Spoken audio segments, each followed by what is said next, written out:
আজকে একটি ঐতিহাসিক মুহূর্তে আপনাদেরকে সামনে হাজির হচ্ছি আমি মোস্তফা ফিরোজ এবং আমার সঙ্গে যুক্ত আছেন আপনাদের অত্যন্ত পরিচিত মুখ আবু হেনা রাজ্জাকি, সিনিয়র আইনজীবী। দর্শক, সারাদিনের পরিস্থিতি কি সেটি নিশ্চয়ই আপনারা জেনেছেন। সর্বশেষ সেনাপ্রধানের বক্তব্য শুনেছেন, অন্তর্বর্তী সরকার গঠন হবে এবং সকল হত্যার বিচার হবে। তিনি বলছেন যে আমি দায়িত্ব নিচ্ছি, অর্থাৎ সেনাবাহিনী, জনতা, ছাত্র সবাই মিলে নতুন একটি অধ্যায় শুরু হতে যাচ্ছে সেনা প্রধানের সেই অফিসে। আজকে বিএনপি, জামাত, সকল বিরোধী দলের যারা ছিল, এখন বলা যাবে এখন পর্যন্ত বিরোধী দলের নেতারা মিলে এই সিদ্ধান্ত নিয়েছেন। কিন্তু পতন হওয়া আওয়ামী লীগ সরকারের কেউ ছিল না, থাকার কোনো কারণ নেই। রাজ্জাকি ভাই, আপনি পুরো পরিস্থিতিটা ভাষণ শুনলেন এবং দেখলেন কিভাবে পতন ঘটলো, আপনি একটু যদি মন্তব্য করেন, মতামত দেন। ধন্যবাদ ফিরোজ ভাই, এবং আপনার মাধ্যমে পুরো দেশবাসীকে আমার শুভেচ্ছা। মানে আজকে কি বলবো না বলবো বড় কথা না, কিন্তু বডি ল্যাঙ্গুয়েজ দেখো আনন্দ পাচ্ছি, মনে হয় মানে পালস টালস গুলো খুব ভালো। অনেকে বলছে যে দেশ স্বাধীন হওয়ার পরে ৭১-এ মানুষ যেভাবে একটা মুক্তি পেয়েছিল, ঠিক সেরকম একটি স্বাধীনতার আনন্দ সবাই অনুভব করছে। রাইট। আর সবচেয়ে ইন্টারেস্টিং ব্যাপার হলো কি, আমার কোমরে ব্যথা ছিল, মানে এই মুহূর্তে আমি কোমর ব্যথাটা বোধ করতেছি না। মানে বিষয়টা এরকম। সবচেয়ে আশ্চর্য ব্যাপার হলো যেটা বলতে হয় যে আপনার কি বলে এটাকে, সোজা বাংলায় বলতে হয় যে সবচেয়ে যে শেষে এসেছিল সেই দিয়েছে সকল পূর্ণ করে। কেন বললাম এটা? বোধ করি আওয়ামী জমানার, আওয়ামী যুগের পতন হইল। আমি নিশ্চিত করে বলতে পারি আওয়ামী লীগের ক্ষমতা আসবে কিনা আমি জানি না, তবে বঙ্গবন্ধু পরিবারের কেউ ক্ষমতা আসবে না, আমি এটা লিখে দিতে পারি। কেন বলছি? 3টা পরীক্ষিত দল বাংলাদেশে, আমার কাছে কোনো বিএনপি আওয়ামী লীগ জাতীয় পার্টি নয়, 3টা পরীক্ষিত দলই বাংলাদেশের লুটেরা ছিল, ছোট্ট পরিসরে হোক বড় পরিসরে হোক, এবং প্রত্যেকে ডাইরেক্ট ইনডাইরেক্ট দাবেদারি করছে কারো না কারো। টোটাল দেশপ্রেমিক কেউই হয় নাই। সে কারণে আমি এই 3টা পরীক্ষিত দলের কাউকে এই বর্তমান সেনাপ্রধান অন্তর্ভুক্ত করুক, আমি সেটা চাই না, 1 নম্বর। 2 নম্বর হলো, কেন বললাম যে সবচেয়ে যে শেষে এসেছিল সেই দিয়েছে সব পূরণ করে, এই রিজিমের সবচেয়ে শেষ সেনাপ্রধান হইলেন জনাব ওয়াকারুজ্জামান। সেই কারণে আমি বলছি যে সবচেয়ে যে শেষে এসেছিলেন সেই দিলেন সকল পূরণ করে। আজকে উনি যে জিনিসটা বাঁচাইছেন, আমি মনে করি আজকে অন্তত 2-4-5 হাজার লাশ পড়ে যেত। রাইট। ওনাকে যে মানুষের রক্ত টাচ করেছে, মানুষের রক্ত মানুষের ইয়েটা টাচ করেছে, উনি স্থাপনার পক্ষেও আছেন, কিন্তু মনে হয় তার যে বেশি টাচ করেছে মানুষের রক্তপাত। একটা কথা আমি অনেকদিন আগে জানতাম, একটা বই লিখে গেছিল কে যেন, শেখ হাসিনাকে নিয়ে, যার নাকি রক্ত দেখতে ভালো লাগে, নামটা আমি ভুলে গেছি। সে মারা গেছে, তাকে মারা হয়েছিল সম্ভবত ফ্রান্স না জার্মানি কোন এক সেলুনে। তো এটা বলার পিছনে কারণ হচ্ছে যে সেনাপ্রধান যে কয়েকটা খুব অল্প কথায় বলছেন যে প্রধানমন্ত্রী পদত্যাগ করেছেন, আমি দায়িত্ব নিয়েছি। সবচেয়ে ভালো লাগছে আমি দায়িত্ব নিয়েছি। জি, এবং বলছেন যে আমরা রাষ্ট্রপতির কাছে যাচ্ছি অন্তর্বর্তী সরকার গঠন। হ্যাঁ, সরকারের জন্য। রাষ্ট্রপতি তো আর কি, রাষ্ট্রপতি তো আছে ভালো, আমি তাকে অসম্মান করতে চাই না। আই সেলুট ওয়াকারুজ্জামান সাহেব। এবং উনি যে কথাটা বলছে, মিডিয়ার সহায়তা চেয়েছে, সোশ্যাল মিডিয়ার সহায়তা চেয়েছে, তারপর অন্যান্য রাজনীতিবিদ যারা আছে তাদেরকে সবার সহযোগিতা চেয়েছেন, এবং দেখেন বলেছেন যে অর্থনীতির অনেক ক্ষতি হয়েছে। তার মানে হচ্ছে এই যে হাসিনা আওয়ামী লীগের যুগের যে অর্থনৈতিক ক্ষতি, এটাও কিন্তু তিনি ইঙ্গিত দিলেন এবং বলছেন সব হত্যার বিচার হবে। হ্যাঁ, সব হত্যার বিচার সবগুলো আমি বলেছি। আমি কায়মানুর পক্ষে ওনার সাথে আছি, আমি অন্তঃস্থল থেকে তার জন্য এই মুহূর্তে দোয়া করলাম এবং করতে থাকবো ইনশাল্লাহ। সেকেন্ড কথা হচ্ছে, যেই কথাগুলা, যেই বক্তব্যটা, যে কাজটা উনি করলেন সমস্ত রাজনীতিবিদদের সাথে বসার, আমরা তো 5 দিন আগে বললাম, 3 দিন আগেও বললাম, রাজনীতির সামনে বসেন। অহংকার কোথায় গেছে? পায়ের নখ থেকে মাথার চুল করত অহংকার। আপনি পৃথিবীর সমস্ত স্বৈরাচারকে হার মানানো একটা সরকার, যার রক্ত দেখতে ভাল লাগে। বারবার আপনি বাবা মারা গেছে, ভাই মারা গেছে, ইয়ে মারা গেছে, অমুক মারা গেছে, তমুক মারা গেছে, হু কেয়ার্স আফটার 53 ইয়ার্স? হ্যাঁ, যারা এখন মারা গেছে তার কি তাজা রক্ত? আপনি তো 21 বছর দেশ চালাইলেন, বাবার বিচার করলেন স্যাপ দিয়ে ল্যাপ দিয়ে, যাকে বলে এটাকে বলে স্যাপ দিয়ে ল্যাপ দিয়ে বিচার করলেন, ভালো কথা। আমি বলবো যে তাকে এইভাবে দেশ ত্যাগ করতে উচিত, মানে দেশ ত্যাগ করতে দেওয়া উচিত হয়নি, তার বিচার হওয়ার দরকার ছিল। কেননা এত মানুষের মানে রক্ত তার হাতে লেগে আছে, তার শরীরে মানুষের রক্ত, আর এইভাবে তার পালানোর চেয়ে আমি বলবো যে তার আত্মহত্যা করা উচিত ছিল। আমি আপনাকে বললাম কি, এর আগে টকশোতে আমি বললাম আপনার সাথে যে একটা স্বৈরাচারের 3টা ওয়ে থাকে। একটা হলো হিটলারের মতো আত্মহত্যা করা, নয়তো দ্বিতীয়টা বুক পেতে রাখা গুলির জন্য, থার্ড হলো গোলা পানি তৈরি করে পলায়ন করা। উনি কিন্তু সেই গোলা পানি তৈরি করে পলাতক হইলেন। এখন দেখতে হবে তার আশ্রয় কোন দেশ দেয়, দ্যাট ইজ ইম্পর্টেন্ট। আমি মনে করি কোন দেশ তাকে আশ্রয় দেয়। হেলিকপ্টারে করে যখন তুমি গেছেন, ধারণা করা হয় যে কাছাকাছি জায়গায়, হয়তো পশ্চিমবঙ্গের কলকাতায় তিনি গেছেন, এটা যেখানেই যাক, তবে দাবি থাকবে, মানুষের দাবি থাকবে, অন্তর্বর্তী সরকারের কাছেও প্রত্যাশা থাকবে যে না, কোনো বিশ্বে তার ঠাঁই না দিয়ে তাকে বিচারের মুখে আসতে হবে। বহু মানুষের কিন্তু গুম খুন হত্যার কিন্তু তার জবাব দিতে হবে।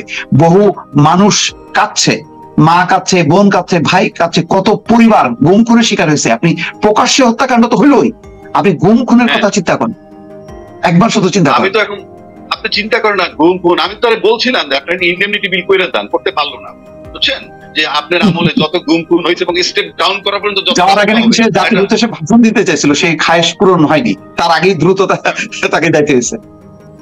জাতির উদ্দেশ্যে ভাষণ দিবে, সে তো জাতির কেউ না এখন। অবশেষে যেটা বলতে চাই, ওনার পিতার স্বাধীন করা ওনাদের জমিদারি, সেটা জমিদারি আমার বাবা, আমি করেছি, আপনার বাবা যদি বলেন, বারবার যদি বলেন আপনার বাবা দেশ স্বাধীন করে, তাহলে তো সে জাতির জনক না, বঙ্গবন্ধু না। আপনাকেও বলতে হবে বঙ্গবন্ধু জাতির জনক এই দেশ। আমার বাবা দেশ স্বাধীন করছে, হ্যাঁ, এখন আপনার স্বাধীন দেশ থেকে পলাইলেন কেন? এর চেয়ে লজ্জা কি আছে? 21 বছর পরে আপনি 21 বছর শাসন করে দেশ থেকে পলাতক হন, শেখ মুজিবের কন্যা, বীরু কাপুরুষ, নির্লজ্জ। আর কি বলবো? আপনি দেখেন ওয়াকার সাহেব যে কাজটা করছে, ওয়াকারুজ্জামান সাহেব সমস্ত রাজনৈতিক দলের সাথে বসছে, আমি তাদেরকে বলছিলাম বসেন, আপনি কি করলেন? ছাত্রদেরকে আদালত দেখাইলেন, ইন্টারনেট বিহীন বাংলাদেশ দেখাইলেন। 14 দলে তারে আপনি বলছিলেন, আপনি কি বলছিলেন যে 14 দল তো কোনো দল না, এটা তাদের সাথে বসে কি সমাধান করবে, করে কি করলো? জামাত শিবিরকে মানে নিষিদ্ধ করলো। আজকে সেই জামাতের আমিরকে নিয়ে বসছে, আজকে সেই জামাতের আমিরকে নিয়ে সেনাপ্রধান বসলো। সেনাপ্রধান করতেন একটা থার্ড ক্লাস, মানে অশিক্ষিত বর্বর মূর্খের মতো একটা স্টেটমেন্ট দেয়, জঙ্গিবাদরা দেশ আক্রমণ করতেছে, জঙ্গিবাদ। সাবেক আর্মি অফিসাররা জঙ্গিবাদ, রাজাকার, মুক্তিযোদ্ধারা জঙ্গিবাদ, রাজাকার, ছাত্র নামছে জঙ্গিবাদ, রাজাকার, ছাত্রের পিতা মাতা রাজাকার। দেশে আর কোন মুক্তিযোদ্ধা রাজাকার ভাগ থাকতে পারবে না। স্বাধীনতার পক্ষ শক্তি আর বিপক্ষ শক্তি সেইখানে তাকে পিটানো হবে। ঘৃণার একটা সংস্কৃতি, ঘৃণার একটা দেশে পরিণত করছে শেখ হাসিনা তার শাসনামল দিয়ে।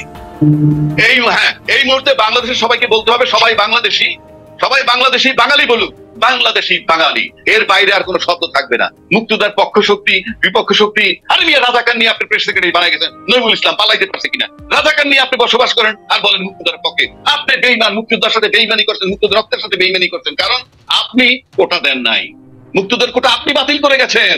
ইতিহাস আমি আগেও বলছি, ইতিহাস থাকবে যে আপনি বাতিল করছেন। কোটা দিয়ে গেছে, যাই দিছে কোর্ট, আপনি হাসিনা দেন নাই।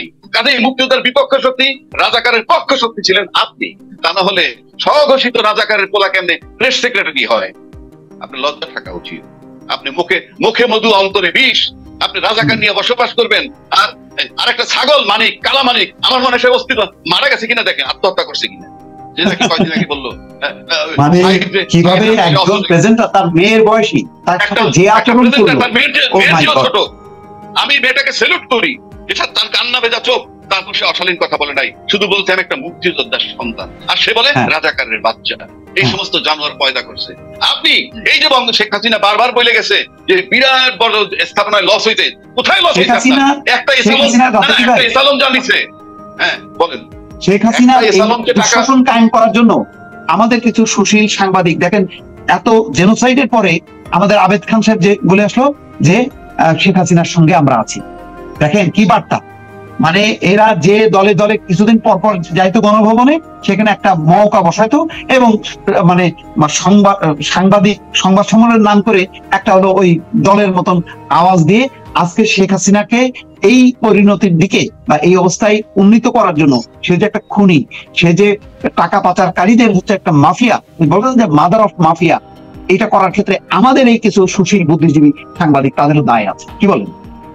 ডেফিনেটলি এগুলো তো শিক্ষিত জানোয়ার, মেধাবী জানোয়ার বলা চলে টু সাম এক্সটেন্ট, শিক্ষিত জানোয়ার, অনলি বিকজ শুধু টাকার জন্য আমি অনেক সাংবাদিক দেখছি 40-50 লাখ টাকা দিয়ে ঢাকা ক্লাবের মেম্বার হয়েছে, অনেক সাংবাদিক।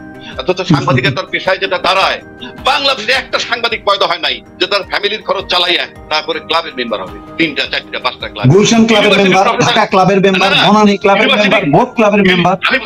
ইউনিভার্সিটির প্রফেসর আছে, শিক্ষক সমিতির XYZ 4টা 5টা ক্লাবের মেম্বার। আরে আমরা 50টা ক্লাবের মেম্বার হই, আমরা তো লয়ার, এটা করি সেটা করি, কথার কথা। আপনি কিভাবে হন? হ্যাঁ, খালি খালি এই জন্য। আর এই সমস্ত শিক্ষক যে সমস্ত ছাত্র পয়দা করবে, আমার কাছে মনে হয় ওয়াকারুজ্জামান সাহেবের এখন উচিত হবে এই সমস্ত জায়গায়, প্রত্যেকটা জায়গায় হাত দেওয়া। এতে যদি ওনার 5 বছর থাকতে হয়, we will allow him to stay 5 years। এখন হচ্ছে এই দোষরদেরকে বিচার করা দরকার। এই সমস্ত বিভিন্ন জায়গায় যারা এই অপকর্ম, শিক্ষাঙ্গন আপনি দেখেন, এই যে বিভিন্ন বিশ্ববিদ্যালয় শিক্ষক সমিতির নাম করে তারপরে ভিসি বসায়, তারপরে বিচারাঙ্গন, সমস্ত জায়গায় এই যে মাফিয়াদের, এই দোষরদের আমার মনে হয় যে একটা বিচার হওয়া উচিত। হ্যাঁ, ডেফিনেটলি হবে। তবে আমরা চাই ওয়াকারুজ্জামান সাহেব কথা দিয়েছেন সবকিছুর বিচার হবে। উনি একটা প্রেসিডেন্টের সাথে দেখা করবেন, সুন্দর একটা পরিবেশে একটা অন্তর্বর্তীকালীন সরকার উনি গঠন করুক। আমরা ইনশাআল্লাহ তাআলা একটা লক্ষ্যে কাজ করব, কোনো সন্দেহ নাই, যে এই 3 দলের কেউ যাতে কোনোভাবে ক্ষমতা আসতে না পারে, মানে একটা কোনো পদে যাতে না আসে। এবং এটা আসলে আমার কাছে মনে হয় যে আমাদের ওয়াকারুজ্জামান সাহেব বিতর্কিত হতে পারেন, কারণ এগুলি পরীক্ষিত দল, জাতির কাছে, জনগণের কাছে পরীক্ষিত দল, এবং কেউই সাদা দল নয়, কেউই স্বচ্ছ দল নয়। যে পরিমাণ যা করছে তখন, এখন সবশেষে যেটা বলতে চাই, একটা ফ্যাসিস্ট সরকারের অবসান হয়েছে, একটা কি বলবো, মানে বলতে খারাপ লাগে, কারণ আমরা তো অত নিম্নমানের না, শামীম ওসমানের মতো বলতে পারি না খেলা হবে। খেলা তো চূড়ান্ত খেলা দিয়ে গেছে হাসিনা, শেখ হাসিনা পলাতক হয়েছেন। আমি দেশবাসীর কাছে আরো হয়তো এখন একটা ইমোশনাল ভাবে আছি, বলতে চাই না, বাজে কথা আসে মুখের ভিতর থেকে। ওয়াকারুজ্জামান সাহেবের কাছে আমরা প্রতিশ্রুতিবদ্ধ থাকলাম ইনশাআল্লাহ। যত রকমের কোঅপারেশন মিডিয়ার ভাইয়েরা আছে যারা, সবাইকে বলবো এখনই দেখি সবাই যাতে এই ওয়াকারুজ্জামান সাহেবকে আমরা কোঅপারেশন করতে পারি, দেশটা মেরামত করতে পারি, একটা জায়গায় নিতে পারি। আর যে কথাগুলো শেখ হাসিনা বলে গেছে যে বিরাট স্থাপনা ধ্বংস হয়েছে, টোটালটা ভুয়া, কেন বলি, এগুলা ট্রেন্ড লোকে করছে, শেখ হাসিনার লোকে করছে। এই কারণ একটা স্থাপনার সামনে একটা ডেড বডি পড়ে নাই, স্থাপনায় আগুন লাগছে, মিছিলের ভিতরে গুলি পড়ছে। আরে চাচার কবর কই, চাচি কান্দে কই, মারবো এখানে, লাশ পড়বে শ্মশানে। আপনি স্থাপনায় আগুন লাগে, আপনি মিছিলে গুলি মারেন। ধিক্কার জানাই, ঘৃণা করি, আমার ঘৃণা করতেও ঘৃণা হয় শেখ হাসিনার এই নোংরামি, ডার্টি থিং। আর এটাকে যারা এলাও করছে তারাও মনে করেন আল্লাহর তরফ থেকে জাজমেন্ট পাবে। আমি গত 2 দিন আগে বললাম, সব আল্লাহ পছন্দ করে, হত্যা পছন্দ করে না। আপনি মানুষ হত্যা করতে পারবেন না। এখন সব শেষে যেটা বলবো, আমরা দেশটা করার জন্য কাজ করি, সবাই আমরা থাকি। ওয়াকারুজ্জামান সাহেবের স্যালুট জানাই, স্বাগতম, সুস্বাগত। আপনি ভালো থাকেন, নতুন অন্তর্বর্তী সরকারও যাতে চমৎকার ভাবে এগোয়। এখন মানুষের উচিত হচ্ছে এই সহযোগিতাটা করা, এটাই হলো দরকার। এবং আমরা এটা বলতে চাই, ওই যে বলা হচ্ছে না যে রাষ্ট্রকে নতুন করে মেরামত করা, এখন দরকার হচ্ছে রাষ্ট্র সংস্কার করা, যাতে কোনো ফ্যাসিস্ট শাসক এবং শাসনের আর যাতে অভ্যুদয় না ঘটে।